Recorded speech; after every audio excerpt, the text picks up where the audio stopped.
Y a propósito de voces que se levantan contra la revolución de Putin, voces que se levantan contra la revolución en Cuba.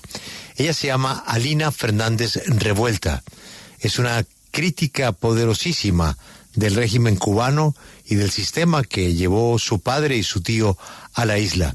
Ahora que nos escuchan en Caracol América, en nuestra estación de Miami 106.3, les recomiendo el documental La hija de la revolución. Ella produjo esa experiencia suya y de otros que han emigrado de Cuba. Señora Fernández Revuelta, buenos días. Buenos días. Un placer tenerla con nosotros, éxitos con su documental y por supuesto que el mundo está mirando a Cuba ante la crisis energética, la ayuda que poco a poco está llegando, pero sobre todo pensar qué tan viable es lo que pretende el gobierno del presidente Trump a través de algunos emisarios, que es el fin del régimen de los Castro. ¿Usted cree que eso es posible? Bueno, yo diría que el último de los Castro que queda en el poder es una persona bastante mayor ya y es cuestión de sentido común. En los últimos tiempos, afortunadamente, se conoce todavía más, o sea, ya no hay manera de ocultar o de pasar por alto la situación en Cuba. Es una situación que lleva 67 años, casi 70 años, ha durado más que la Revolución Rusa y es evidente que Cuba es un país que está en bancarrota, que Cuba es un país que no tiene absolutamente ninguna economía que funcione, en ninguna rama de ellas, y ya es hora de que los cubanos por fin puedan respirar y tener libertad. Podamos, porque me incluyo, aunque yo me pude escapar de ahí en el año 93. Doña Alina, ¿cuál fue su última conversación con su padre, con Fidel Castro, antes de irse? Hace ya muchísimo tiempo y antes de irme ya no teníamos relación alguna porque yo siempre he pensado que aquello era un disparate histórico, lo sigo pensando ahora y una de las tragedias en Cuba es que si piensas distinto, eres el enemigo, te califican de escoria, de gusano, de traidor, etcétera, etcétera. O sea, hemos sido motivos de toda esta parafernaria idiomática y al final acabas siendo enemigo de tu propia familia. Y es una situación muy triste. Alina, usted protagoniza este documental, Hijas de la Revolución, presentado en el Miami Film Festival. Cuéntenos sobre este documental, qué se busca contar en él, qué no se ha dicho antes. Bueno, en el documental lo que se buscaba un poco era llegar al mercado norteamericano, porque ustedes deben saber, ya que viven en Miami, que el tema de Cuba es algo que se oculta, lo vuelvo a repetir, se pasa por alto. Hay muchos cómplices de esa dictadura que no quieren que se sepa lo mal que ha funcionado, y más en este clima de extremismos políticos que tenemos últimamente, ¿no? O sea, acuérdate que Cuba ha sido siempre una especie de bandera de la izquierda, de los socialistas, y siguen justificando una situación que hay que ya no se justifica. Entonces el documental tiene el propósito de explicar a través de las experiencias personales, sin hablar ni siquiera de política, qué ha sido lo que ha pasado en Cuba y qué le ha pasado a 5 generaciones de cubanos. Hay gente de todas las edades. En realidad, a mí me ponen el título nobiliario de productora, pero yo lo que hice fue sugerir a alguno de los participantes, ¿no? No llego más lejos que eso, pero sí me utilizan a mí, me usan de hilo conductor. Alina, quisiera preguntarle nuevamente a propósito de la libertad de Cuba. ¿Ha podido hablar con el secretario de Estado, Marco Rubio, y qué piensa de ese manejo que le puede dar un hombre como Rubio? No he intentado hablar con Marco Rubio. Lo único que yo he tratado de hacer es lo que he hecho siempre, que se siga hablando de Cuba y que el tema no se muera. Porque si no se sigue hablando de Cuba, vamos a pasar 50 años más con esta dictadura. La revista Time publicó hoy... Claro que sí. La revista Time publicó hoy una portada dedicada a Cuba y el título es Antes de la caída. Lo que muestra son unas fichas de dominó que van cayendo y en la primera pieza se ve la bandera de Cuba que representa ese posible efecto de encadena de un cambio político en la isla. ¿Usted tiene esperanza de que en esta administración se vaya a ver ese cambio o que pase algo como lo que ocurrió con el gobierno de Nicolás Maduro? Bueno, mira, las expectativas son muy altas siempre. Yo solo te puedo decir una cosa. En mi humilde opinión, las dictaduras para establecerse necesitan una ayuda externa, pero para implosionar también necesitan una ayuda externa. Y esta es la primera administración de Estados Unidos que se lo ha propuesto seriamente. De ahí que veamos resultados, no lo sé.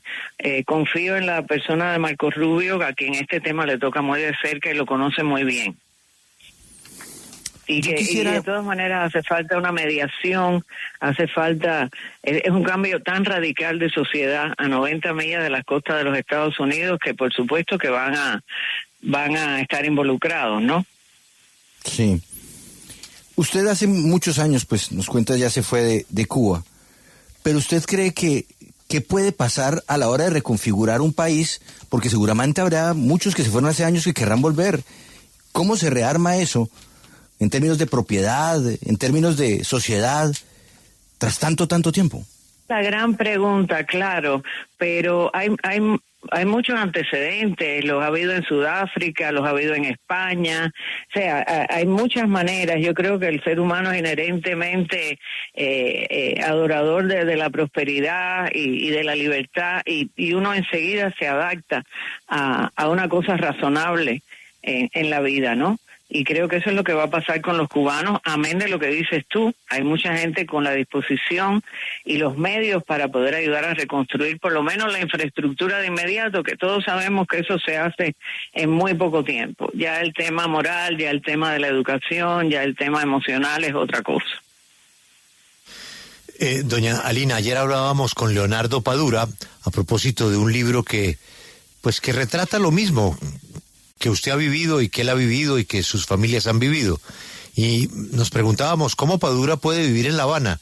Y él decía, no, es que mientras que yo no publique mis libros en Cuba, no tiene problema. Es decir, que usted podría vivir en Cuba, hacer su documental en Miami, mientras que el documental no se presente en Cuba. Bueno, ahí sí no lo sé. No quiero comparar las situaciones. Padura es una persona a la que le tengo muchísimo respeto y ha podido elegir vivir donde quiere vivir. En realidad hay muy poca gente de verdad que pueda decir que quiere vivir allí. Todo el mundo quiere algo mejor. Todo el mundo quiere algo más sensato. Todo el mundo quiere progresar. Cuéntenos sobre su reciente regreso a la isla. ¿Qué fue lo que más le impresionó al llegar a Cuba, de lo que vio? Eso, el más reciente fue yo creo que en el año 22. Bueno, mira, es una sensación agridulce porque siempre me quise ir y creo que no vi la belleza de lo que es La Habana nunca no quería verla. Entonces, a veces hay quien dice que las ruinas de la belleza son más bellas que la belleza misma, ¿no? No sé si eso es verdad, pero es una ciudad tan bella, arruinada, y te da una sensación de gran impotencia. Pero doña Lina, yo comparto con usted que es una de las ciudades más bellas del mundo, por más problemas que tenga y por más arruinada que esté. ¿Pero a usted no le parece que tiene salvación? Es decir, que se puede reconstruir. Por supuesto, es de lo mismo que estamos hablando, o sea que toda esta situación que hay, que nos confunde, que tiene a todo el mundo despierto toda la madrugada vigilando a ver si ha pasado algo, ¿no?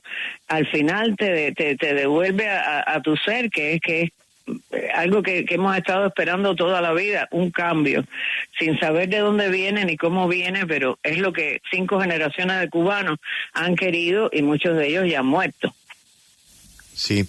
Doña Lina, una pregunta final. Las primeras víctimas de esta... Sí, perdón.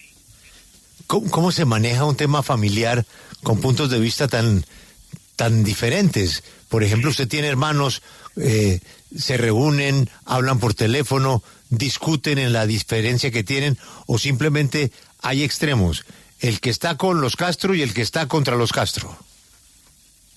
Es así mismo como lo acabas de decir. Yo no tengo, desgraciadamente, contacto con nadie y ninguno de ellos lo quiere tener conmigo tampoco. Lo que sí veo siempre, a pesar de que allá nos califican de los gusanos extremistas, etcétera, es que nosotros somos mucho más O sea, nosotros sí tenemos la capacidad emocional casi que, no quiero usar ni la palabra perdonar, ¿no? Pero de entender de lo que nos han hecho víctimas, y ellos en cambio no. Fíjate que hay siempre como un enquiste en el mismo discurso, en la misma justificación, en el antiimperialismo manido ya. Son cosas increíbles, pero llevamos en esto casi 70 años.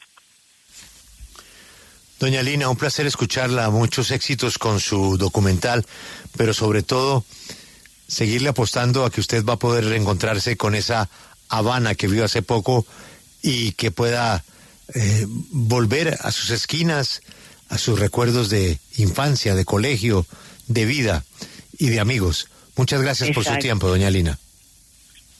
A ustedes. Ella es Alina Fernández Revuelta.